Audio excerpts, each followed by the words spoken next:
রাধে কৃষ্ণ বন্ধুরা, কেমন আছেন আপনারা? আশা করি সবাই ভালো আছেন। আজকে আবার একটা নতুন ভিডিও নিয়ে হাজির হয়ে গেছি। ভিডিওটি শেষ অবধি দেখার অনুরোধ রইল। আজকের গল্প বঙ্কিমচন্দ্র চট্টোপাধ্যায়ের বিখ্যাত উপন্যাস দেবী চৌধুরানী। আজকে গল্পের 28 পর্ব। যথাকালে পিতৃসমীপে উপস্থিত হইয়া ব্রজেশ্বর তার পদবন্দনা করিলেন। হরবল্লভ অন্যান্য কথার পর জিজ্ঞাসা করিলেন, আসল সংবাদ কি, টাকার কি হইয়াছে? ব্রজেশ্বর বলিলেন যে তাহার শ্বশুর টাকা দিতে পারেন নাই। হরবল্লভের মাথায় বজ্রাঘাত হইল। হরবল্লভ চিৎকার করিয়া জিজ্ঞাসা করিলেন, তবে টাকা পাও নাই? আমার শ্বশুর টাকা দিতে পারেন নাই বটে, কিন্তু আর এক স্থানে টাকা পাইয়াছি। হরবল্লভ বলিল, পেয়েছ? তা আমায় এতক্ষণ বলো নাই। দুর্গা বাঁচালেন। ব্রজ বলিল, টাকাটা যে স্থানে পাইয়াছি তাহাতে সে গ্রহণ করা উচিত কিনা বলা যায় না। হরবল্লভ জিজ্ঞাসা করল, কে দিল? ব্রজেশ্বর অধবদনী মাথা চুলকাইতে চুলকাইতে বলিল, তার নামটা মনে আসছে না। সেই যে মেয়ে ডাকাইত একজন আছে। হরবল্লভ কইল, কে? দেবী চৌধুরানী? ব্রজ বলিল, সেই। হরবল্লভ জিজ্ঞাসা করিল, তার কাছে টাকা পাইলে কি প্রকারে? ব্রজেশ্বরের প্রাচীন নীতিশাস্ত্রে লিখেছে, এখানে বাপের কাছে ভাড়া বাড়িতে দোষ নাই। ব্রজ বলিল, ও টাকাটা একটু সুযোগে পাওয়া গিয়াছে।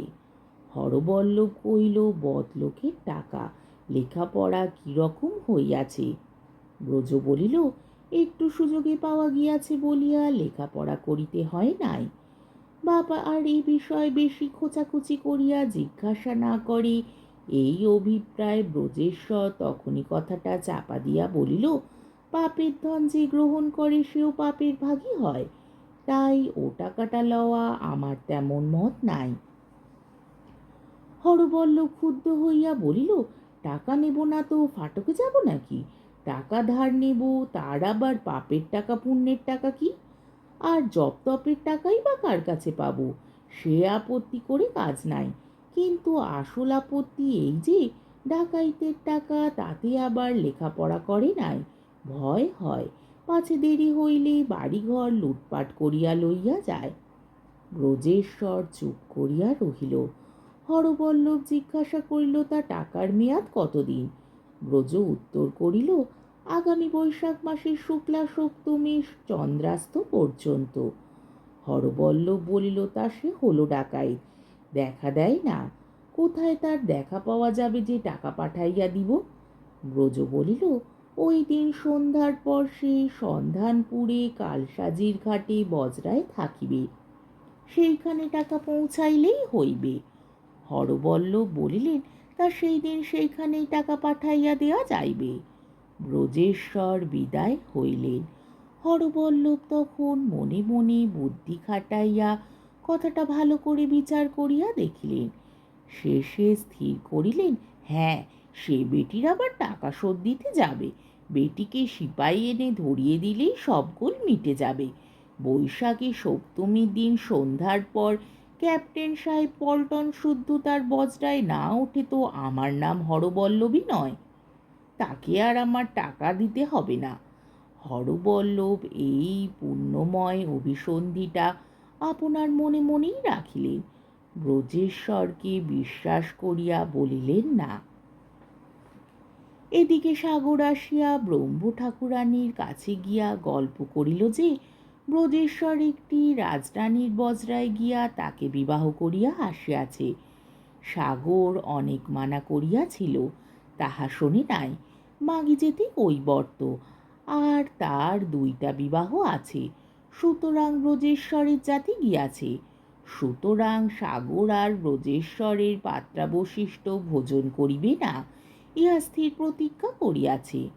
ব্রহ্ম ঠাকুরানী এ সকল কথা ব্রজেশ্বরকে জিজ্ঞাসা করায় ব্রজেশ্বর অপরাধ স্বীকার করিয়া বলিল, রানীজি জাত্যাংশে ভালো, আমার পিতৃ ঠাকুরের পিসি হয়, আর বিয়ে তা আমারও তিনটে তারও তিনটা।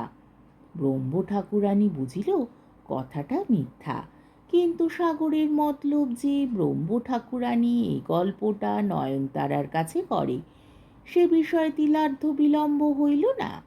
নয়নতারা একে সাগরকে দেখিয়া জ্বলিয়াছিল, আবার শুনিল যে স্বামী একটা বুড়া কন্যে বিবাহ করিয়াছে। নয়নতারা একেবারে আগুনের মতো জ্বলিয়া উঠিল। সুতরাং কিছুদিন ব্রজেশ্বর নয়নতারার কাছে ঘেঁষিতে পারিলেন না, সাগরের ইজারা মহল হইয়া রহিলেন।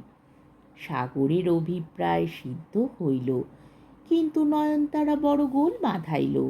শেষে গিন্নির কাছে গিয়া নালিশ করিল। গিন্নি বলিলেন, তুমি বাছা পাগল মেয়ে, বামুনের ছেলে কি কৈবর্ত বিয়ে করে গা? তোমাকে সবাই খ্যাপায়, তুমিও খ্যাপো। নয়ন বউ তবু বুঝিল না, বলিল, যদি সত্যি সত্যি বিয়ে করে থাকে। গিন্নি বলিলেন, যদি সত্যি সত্যি হয় তবে বউ বরণ করে ঘরে তুলব, বেটার বউ তো আর ফেলতে পারবো না। এই সময় ব্রজেশ্বর আসিল। নয়ন বউ অবশ্য পলাইয়া গেল। ব্রজেশ্বর জিজ্ঞাসা করিল, মা, কি বলছিলে গা? গিন্নি বলিলেন, এই বলছিলাম যে তুই যদি আবার বিয়ে করিস তবে আবার বউ বরণ করে ঘরে তুলি। ব্রজেশ্বর অন্যমনা হইল, কিছু উত্তর না করিয়া চলিয়া গেল। প্রদোষকালে গিন্নি ঠাকুরানী কর্তা মহাশয়কে বাতাস করিতে করিতে ভর্তি চরণে এই কথা নিবেদন করিলেন। কর্তা জিজ্ঞাসা করিলেন, তোমার মনটা কি? গিন্নি কইল, আমি ভাবি কি যে সাগর বউ ঘর করে না, নয়ন বউ ছেলের যোগ্য বউ নয়, তা যদি একটি ভালো দেখে ব্রজ বিয়ে করে সংসার ধর্ম করে আমার সুখ হয়। কর্তা বলিল, তা ছেলে যদি সেরকম বোঝো তা আমায় বলিও, আমি ঘটক ডেকে ভালো দেখে সম্বন্ধ করব। গিন্নি বলিল, আচ্ছা, আমি মন বুঝিয়া দেখিব। মন বুঝিবার ভার ব্রহ্ম ঠাকুরানীর ওপর পড়িল।